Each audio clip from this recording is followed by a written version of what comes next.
As we near our summer solstice in the southern hemisphere, we find ourselves awake each morning to see the sunrise. I've always loved the occasional sleep-in, but having our early rising daughter means we have the gift of witnessing this magical light at the start of every new day. Waking early, I could, if I set my mind to it, achieve a lot more in the day. But often I will spend these first few hours with a cup of tea, lying in bed and breastfeeding Constance or reading her board books.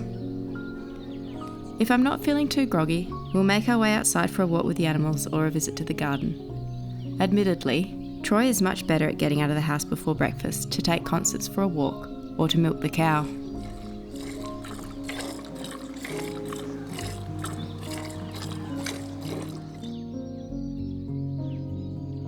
It's time to harvest our spring crops. I planted broccoli and potatoes at the start of winter, when Constance was too young to be involved. It's been really enjoyable to now have her gardening with us. Potatoes are such a satisfying vegetable to grow, at home with very little maintenance. Anyone that's grown their own potatoes before knows their texture and flavour is superior to any store-bought spud. This winter was incredibly mild with no frost, so all we had to do for this crop after planting, for the 5 months before harvest, was to occasionally add mulch if I saw any exposed tubers on the surface. In the end, we did have some potatoes on the surface that were spoiled by the sunlight.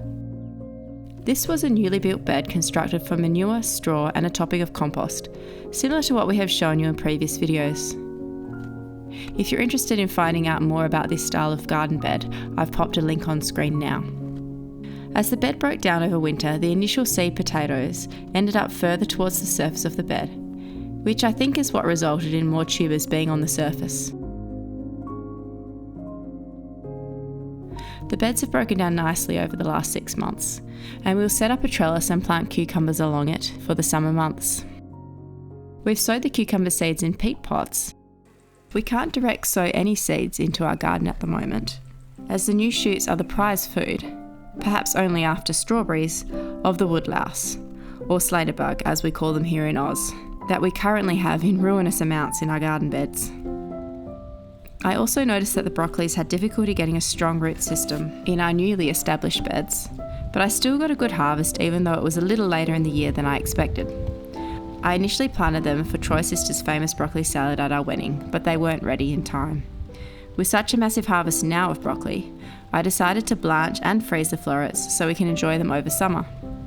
It turns out Constance is a big fan of broccoli, so it was a bit of a silver lining that they weren't ready in time for our guests at the wedding.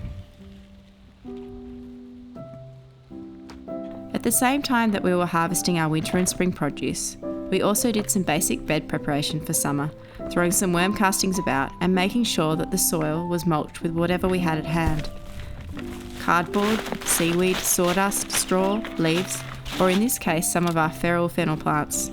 The sun is so strong here, we find that if we don't mulch over the soil in spring, summer and autumn, it loses too much moisture and cooks.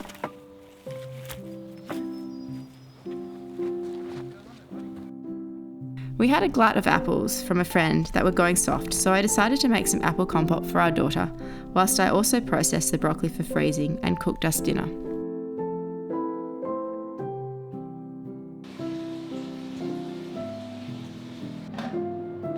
I only blanched the broccoli for a couple of minutes in boiling water, before rinsing under the cold tap and shocking in ice water. I lay them out on individual baking trays and placed in the chest freezer to freeze overnight. They're then loosely packed into bags and sealed with a vacuum sealer.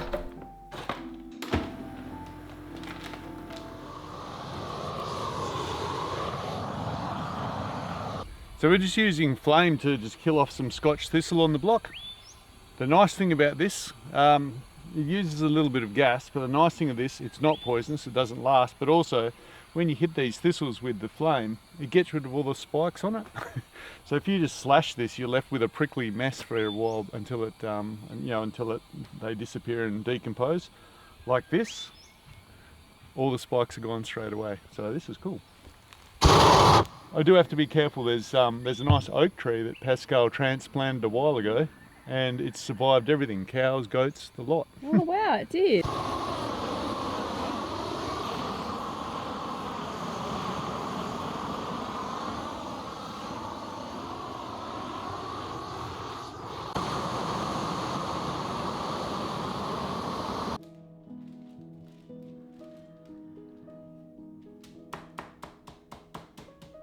We had some rabbit loin in the freezer, some caul fat from last year, and still plenty of pork, so I thought I'd try making us a terrine as something a bit different. Terrine is really just a fancy name for meatloaf, but I like that you have to think about the presentation once it's cut. Here I'm putting lots of colourful herbs, spices and zest in my pork mince, and then adding the rabbit loin as a feature middle layer. This is similar to a terrine my mum makes every year for Christmas, with pork and veal mince and chicken breast in the centre. I don't have any brandy, so I had to experiment with rum this time. Definitely not a traditional addition to a terrine, but I feel like when making a terrine, you've got to put a bit of booze in. The terrine was lined with the caul fat to keep moist and help with removal from the dish once cooked. My mum's terrine was always lined with bacon, which is a tasty substitute if you don't have access to caul fat. The terrine needs to be baked in a water bath in a low oven for at least a couple of hours. Too hot and it may dry out. I like to take the lid off the terrine for the last 30 minutes of cooking to brown the top slightly. It makes the dish look more appealing in my opinion.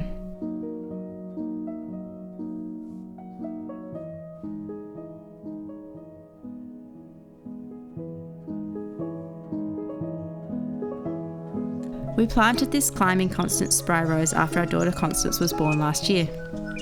We're still working on a structure for it to climb up, but the blooms are absolutely stunning as cut flowers and smell wonderful.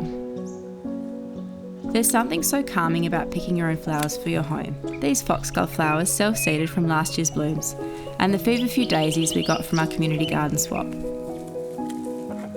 I decided it was to be the last of our asparagus harvesting on this day, so we will leave the rest to turn into fern and provide nutrients for the crowns ready for next spring.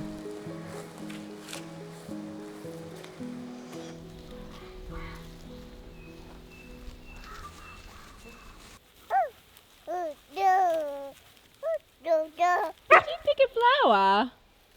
You picked that by yourself. Clever girl.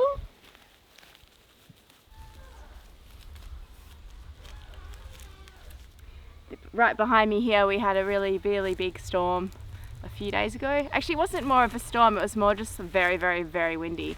And this gigantic pine tree fell out of our neighbour's property. It kind of just ripped at the trunk. It kind of hinged. It didn't actually come up from the roots.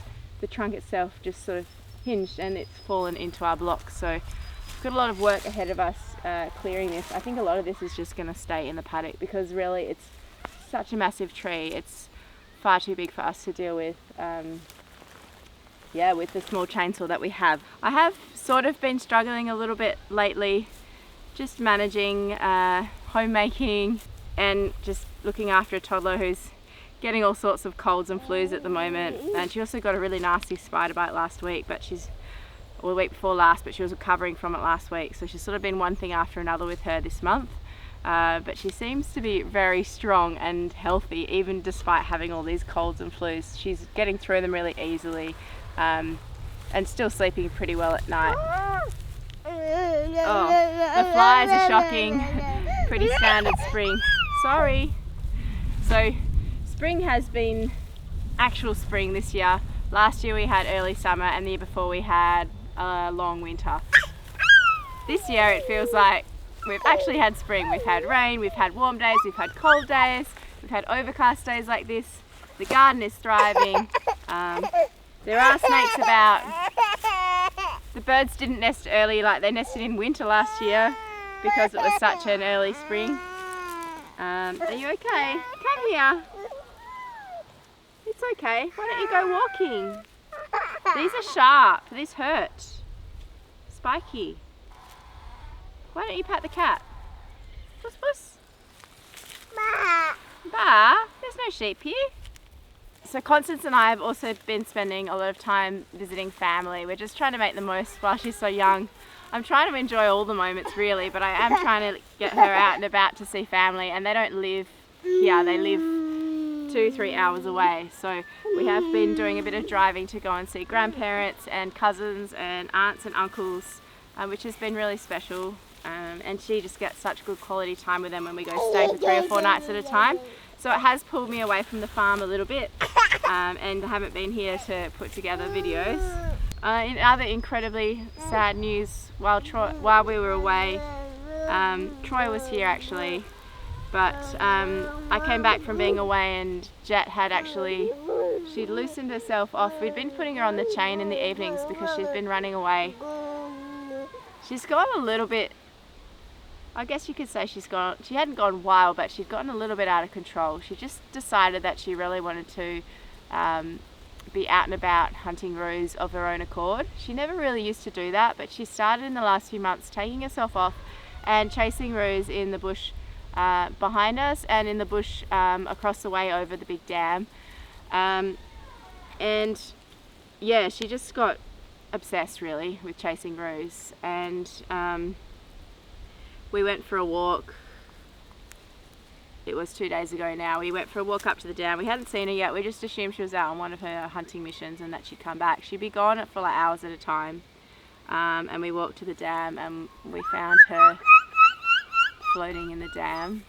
I just said, Troy didn't say anything, but I was like, oh, that's Jet. Like, we just sort of saw just her back, you know, that brindle with the white floating in the dam. And so Troy was carrying the baby, so I just whipped off my dress and just went and grabbed her from the dam. She wasn't very far in, and I was able to just bring her back to the edge of the dam. And yeah, there was a gash in her head, so she'd been held down by a roo and drowned. It's a really common way for roos to take out dogs. They are really tall, so they lure them into the water where they can stand but where a dog can't, and then they just hold them down and drown them. So incredibly sad for us. She was nearly 3 years old. She had a really good life on the farm. She just loved chasing roos, so we like to think she went out happy. Even though it was a fight for her life, she really was crazy about chasing roos, and it was her downfall in the end. And it was quite sad that we were having to chain her up all the time or put her in the old rabbit enclosure when we went out, because we just couldn't trust that she would stay on the property. And it was getting dangerous. We didn't want her running out on the road or ending up on someone else's property chasing roos and getting shot or something like that. So we were challenged in how we were going to contain her, and in the end she actually broke free of her collar. She slipped the collar off her neck and her head to chase that roo, and yeah, and then she ended up drowned in the dam. So really sad time for us this week. We've buried her in our garden, and we're thinking about something to plant where she's been buried, just a best spot for us to put her so Zippy doesn't dig her up, or any other creatures don't dig her up, because it's well fenced. Yeah, so that's the end of our sort of time here with Jet, but Zippy's okay, and he doesn't actually seem too upset by it at all. He's actually started digging up some of Jet's bone caches that he wasn't allowed to go near, so he's kind of happy. And he always used to get very jealous when we gave Jet attention, so he's pretty thrilled now that he's the only dog on the block. Well, that's the impression that we're getting anyway. Yeah, so that's Jet. She's gone, and we are really quite sad, but life goes on, doesn't it, really? So it seems to be the theme of spring on the block. Lots of new life, but lots of loss as well.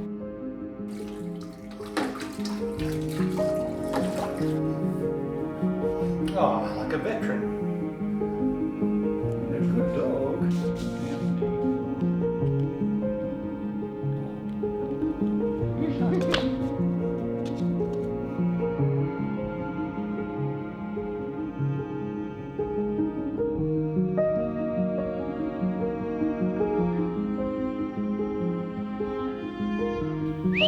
Jet, look here. Nice. The paw's going.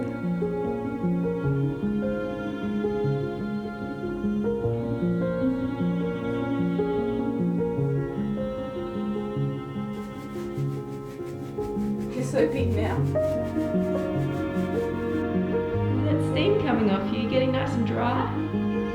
Steam? Yeah.